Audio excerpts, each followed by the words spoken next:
Bismillah ar-Rahman ar-Rahim with the Seerah Dars, and we're reading again from the book The Sealed Nectar, Rahiq al-Makhtoom, for Sheikh Safi Rahman al-Mubarak Kafuri.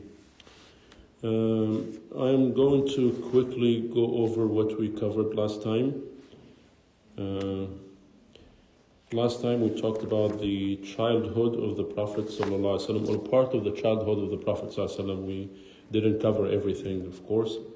We talked about his wet nurse. Remember her name? مرضعة النبي صلى الله عليه وسلم. Halima al-Sa'diyya, right? She took the Prophet sallallahu alaihi wasallam. In the beginning, she was hesitant because he was, orphan, and she wanted someone, who was not orphan, so she could get money from his father.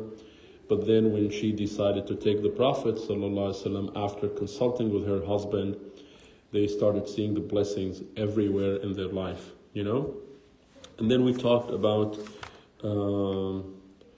the incident of the Jibreel alayhi salam when he split the Prophet's chest and took his heart out and cleansed it and cleaned it with Zamzam water, and he just put it back. And it was only then that Halima decided to return the Prophet ﷺ to his mother. So that's where we stopped, back to his passionate mother. After this event, Halima was worried about the boy and returned him to his mother, with whom he stayed until he was 6. In respect of the memory of her late husband, Aaminah decided to Aaminah or Aaminah? Yeah, so correct me. Wake up. Decided to visit her grave in his grave. Whose grave? Her husband's grave. The Prophet's father. What is his name? Abdullah. And we said Abdullah died even before the Prophet ﷺ was born. Does anyone happen to know at what age did Abdullah, the father of the Prophet, die? Before born. Yeah, before the Prophet ﷺ was born, but at what age did the father die? Abdullah himself. 32? 37? Actually 25. He was only 25. The father of the Prophet ﷺ was 25 when he passed away. And he passed away in Yathrib. He was on a journey to Sham, because we said the Quraysh used to do business, taking stuff to Sham and Yemen. Sham was Syria, Palestine, and this area is called Sham. And then on one trip, he was on his way back to Makkah. He got sick on the way. And because Medina is located north to Mecca, so it was close to him, and he had uncles in Medina on his mother's side. So he visited his uncles and he stayed with them for 1 month, and then he passed away. Subhanallah. So back to this story, the Prophet's mother decided to visit the grave of Abdullah, the Prophet's father.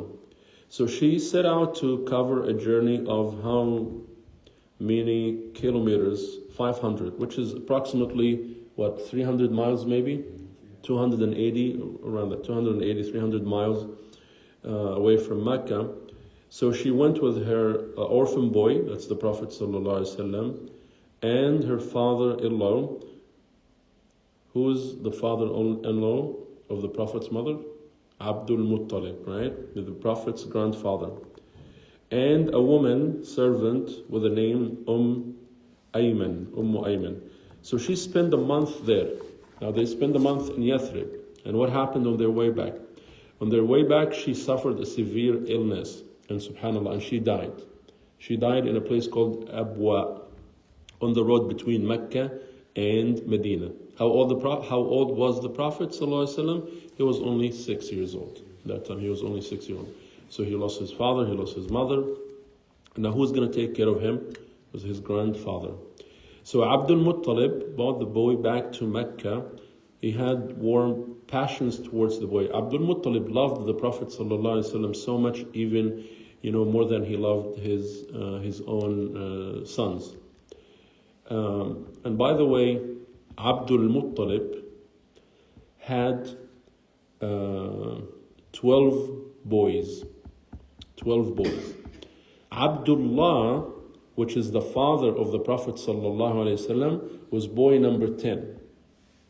There is one hadith, although some hadith scholars say this hadith is not that authentic, but yet ulama refer to it. The Prophet ﷺ said, "Ana ibnu dhabihaini," I am the son of the two slaughtered fathers. He refers to Ismail and he refers to Abdullah. Why?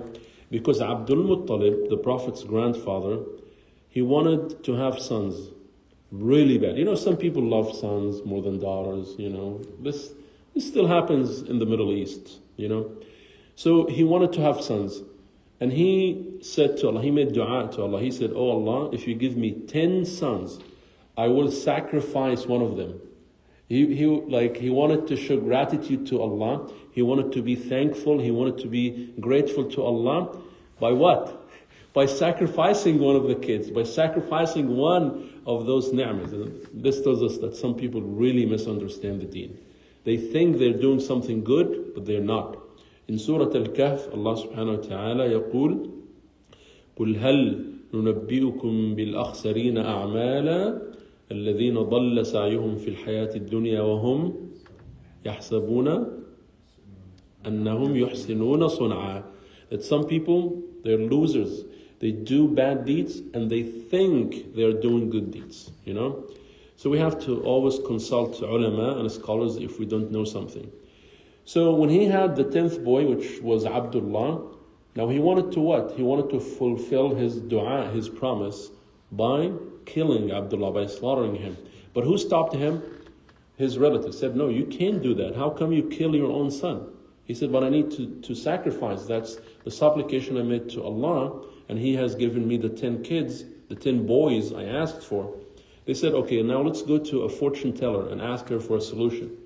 So they went to a fortune teller, and she said, "What lottery?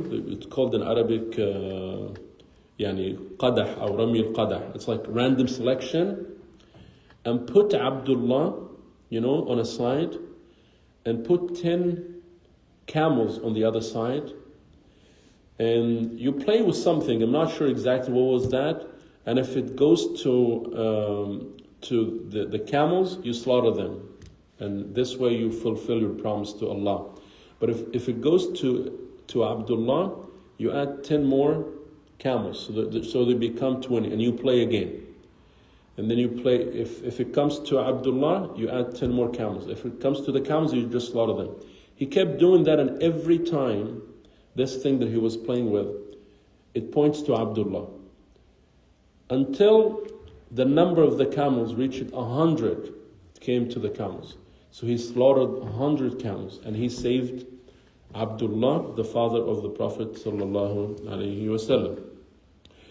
And then, Abdulmutaleb, when he heard of the death of his son Abdullah, he was so sad, and he took good care of Muhammad sallallahu alaihi wasallam, his grandson. And then Abdulmutaleb himself died. How many years after Aaminah? 2 years. So the Prophet sallallahu alaihi wasallam was only 8. The Prophet was only 8 years old when his grandfather passed away. There is a question that some people ask. With this much love from Abdulmutaleb to his grandson, the Prophet ﷺ, and he passed away when the Prophet was only 8, is he going to Jannah or to Hellfire? We say this is up to Allah. We shouldn't even, ask such questions. But there is an answer. Some ulama say he's from Ahlul Fatra. What is Ahlul Fatra? The duration, the time where there was no Prophet. So only Allah on the Day of Judgment will separate. We talked about that today after Fajr in the halaqah. Allah will separate them and Allah will test them. But some ulama, said, no, he's considered kafir. And Allahu alam, Allah knows best. Allah knows best. We can't say for sure where he is going to go. Wallahu ta'ala a'lam. طيب, when Abdulmutaleb, the grandfather of the Prophet ﷺ, passed away, the charge of the Prophet ﷺ was now passed on to his uncle Abo Taleb. Abo Taleb was the full brother of Abdullah, because Abdulmutaleb had more than one. It was their culture. It was actually shame to just have one wife. It was their culture to have multiple wives. It's the opposite now, right? Subhanallah. So Abu Talib took the responsibility of his nephew in the best way. He put him with his children and he preferred him to them. He singled the boy out with great respect and high esteem. Abu Talib remained for 40 years, because Abu Talib passed away after the Prophet ﷺ received the message from Allah. I think he passed away when the Prophet ﷺ was around 46 years old. And he started taking care of the Prophet when the Prophet was only 8 years old. So that's like 38 years of, almost taking care of the Prophet ﷺ and protecting him. But then even when the Prophet ﷺ was such a little boy, there were some miracles, some things that were not normal. People around the Prophet ﷺ started to notice that this boy is different, that this boy is special. He's not like the rest of the boys. This is one story that happened when the Prophet ﷺ was young. Ibn Asakir, and it was one of the people, one of the scholars of Seerah, he said that on the authority of Jalhama ibn Urfuta, that's a name of a man that witnessed this incident that I'm going to say now, said, I came to Makkah when it was rainless year, a year with no rain. And if no rain in Makkah, everyone is no trees, the animals will be thirsty and the people will be thirsty. So he said there was no rain that year. And Quraysh said to Abu Talib, because Abu Talib was a leader in Quraysh, they told him, the valley has become leafless, no plantation, no grass, nothing. And the children hungry. Let us go and pray for rainfall. What did Abu Talib do? He went to Kaaba and he picked the Prophet ﷺ. Out of all the children, the kids and people and women and everything, he just picked the Prophet Muhammad ﷺ. He was a young boy at that time, And this man, by the name Jalhama ibn Urfuta, he described the Prophet ﷺ, saying he was as beautiful as the sun. And he said there was a black cloud over the head of the Prophet. Mecca is super hot in the summertime, right? So he said, I could see a cloud, moving over the head of the Prophet ﷺ, protecting him from the heat of the sun. And then Abu Talib and that boy, he means the Prophet Muhammad ﷺ, stood by the wall of Kaaba and prayed for rain. Immediately, clouds from all directions gathered and rain, started to fall heavily and caused the flow of springs and growth of plants in the town and the country. Subhanallah. That's from the barakah of the Prophet ﷺ when he was young. Another incident, another very famous incident that happened when the Prophet ﷺ was young. At that time he was 12 years old, and he used to go on journeys and trips to Sham with his uncles, with some people in Quraysh, to kind of experience business. So he went with his uncle Abu Talib on a trade journey to Syria, to Sham. When they reached Busra, so Busra is not Basra, because there's in Iraq, there is Basra, right, in Iraq? But this Busra is in Sham, in Syria. So when they reached Busra in Syria, there was a monk by the name Bahera. So this Bahera was a monk, like a priest. he came out to meet them, to meet Abo Taleb and the people with Abo Taleb. Although he had not met them before, he recognized the Prophet sallallahu alaihi wasallam and said while taking his hand, this is, now he is talking about the Prophet, he's pointing at the Prophet, saying, this is the master of all humans. Allah will send him with a message that will be a mercy to all beings. Abu Talib asked, how do you know that? How do you know that this little boy will be the master of all human beings? When Abu Talib asked, how do you know that? He replied, when you appeared from the direction of Al-Aqaba, that's the direction they came from, all stones and trees prostrated. They made like ruku', they prostrated themselves, which they never do except for a prophet. So he said that's a sign that this boy is going to be a prophet. He also said, I can recognize him by the seal of prophethood, which is below his shoulder. We said on the back of the Prophet ﷺ, below his shoulder he had a seal. It's called the prophethood seal. In Arabic, Khatam an-Nubuwwah. He said, like an apple. We have found this in our books. Now he's responding to the question of Abu Talib. He said, I know this because we can find this in our books. What is the book he's referring to? The Bible. Someone might say, but this is not in the Bible now. If we open the Bible and try to find this, we will not find it. We know what happens to the Bible, right? I'm not going to go into details about that because everyone knows. He also asked Abu Talib to send the boy back to Mecca and not to take him to Syria. Why? He said, just send him back to Mecca, don't take him. Why? He said, for the fear of Romans and Jews.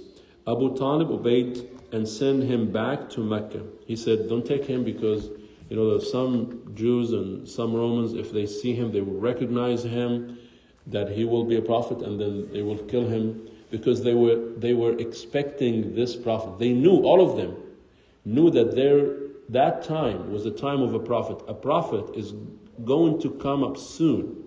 But they were hoping that this prophet, it comes from them, one of them. If they realize that he's from the Arabs, they might kill him. Okay, we'll move on to something else, because that's the methodology of the author of this book, Safiyur Rahman, alayhi rahmatullah, may Allah have mercy on his soul, that he's given us some, synopsis from the life of the Prophet sallallahu alaihi wasallam.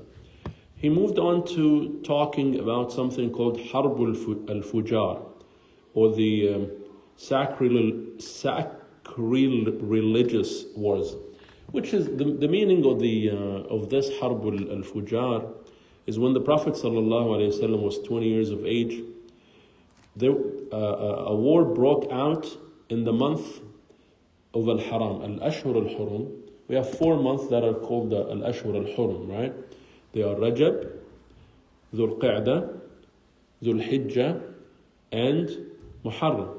Those 4 months were not, Muslims are not allowed to fight, but they can defend. Even that was before Islam, that was in Jahiliyyah. So at that time, during one of those months, a war broke out, and the Prophet ﷺ participated. But how did he participate? He respected Al-Ashhur Al-Hurum, and he knew that he was not allowed to fight. So what did he do? ﷺ? He said he assisted his uncles, because his uncles were engaged in the harb, in the fight. His efforts were confined to picking up the arrows. So the enemy would throw their arrows, and all the Prophet ﷺ did was just to pick up and then to hand them over to his uncles, because he respected Al-Ashhur Al-Hurum. Someone might ask, is this hukum still remains valid until now? Are Muslims now not allowed to fight in the Ashhur Al-Hurum?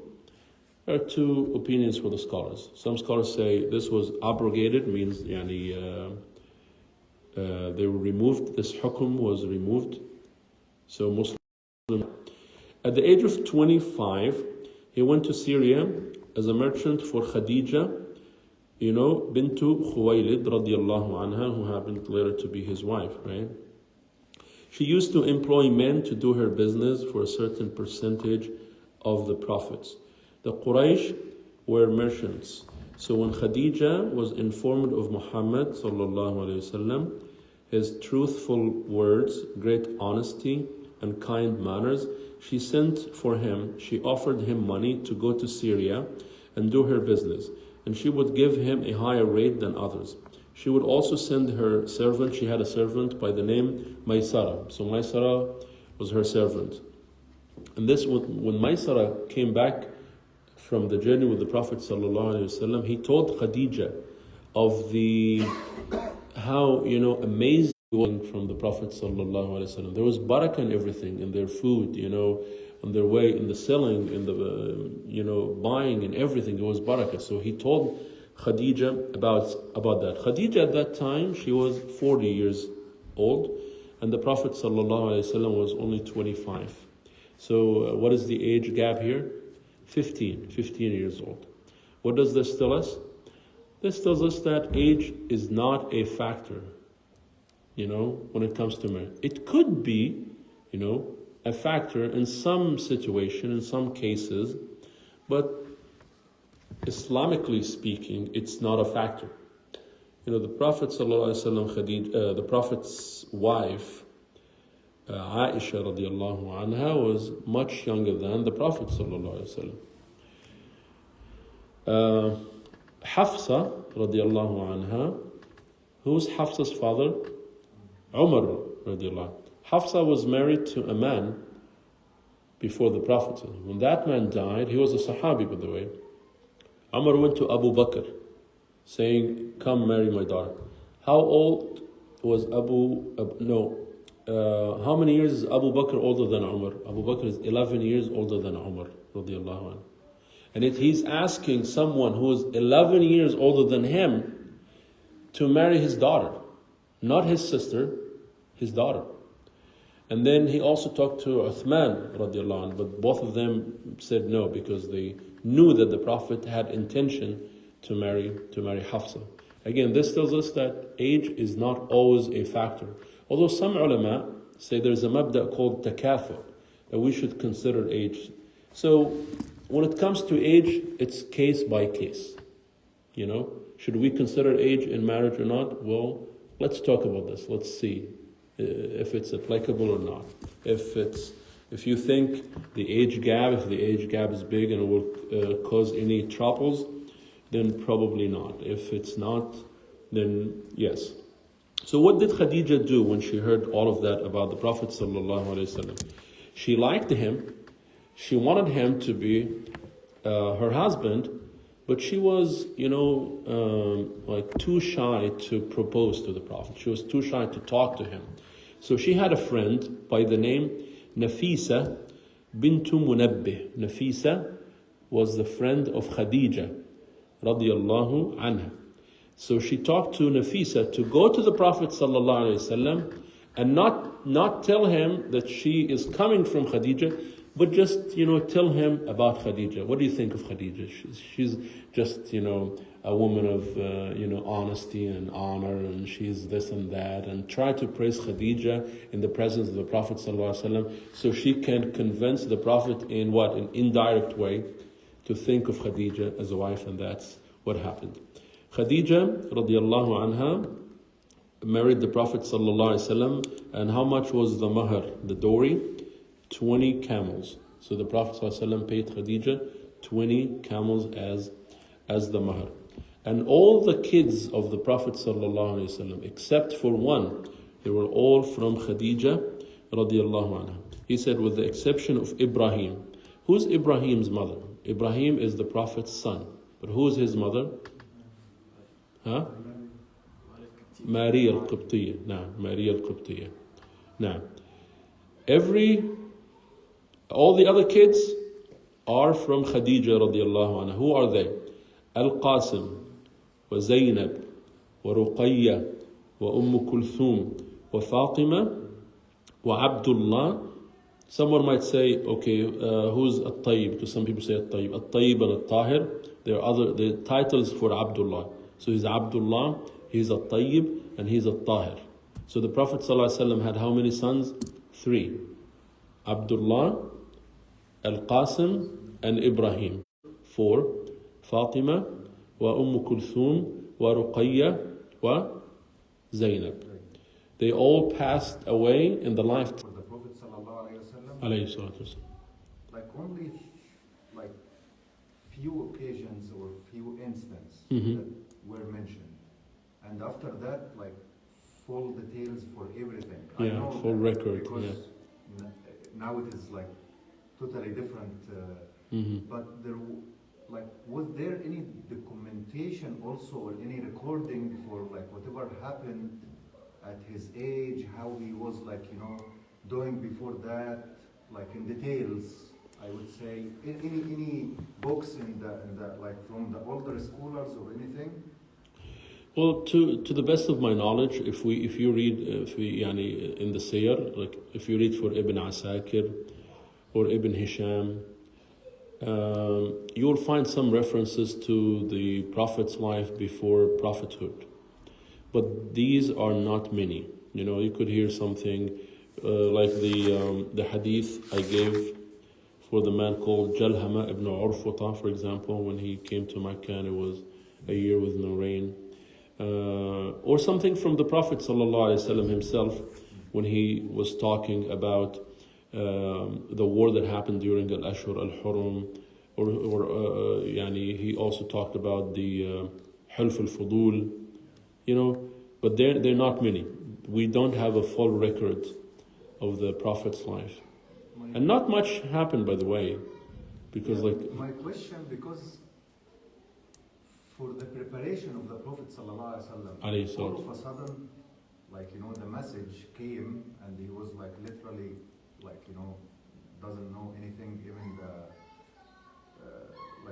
how to deal. And then all of a sudden he became like leader, messenger, Prophet ﷺ. That's a miracle from right. Allah Azza wa Jal. But what I'm saying, some people will ask, was there any preparation before that? Because he, in the journey to with his uncle, Mm-hmm. when Bahera told them that this is a prophet, or he will be the prophet. Since that time, was there any specific, I would say, from care from his uncle to make him ready for that, or? Okay, well, two things to mention here. The story of Bahera, the monk, the one who told Abo Taleb that this boy is going to be a prophet, some ulama say it's not an authentic hadith.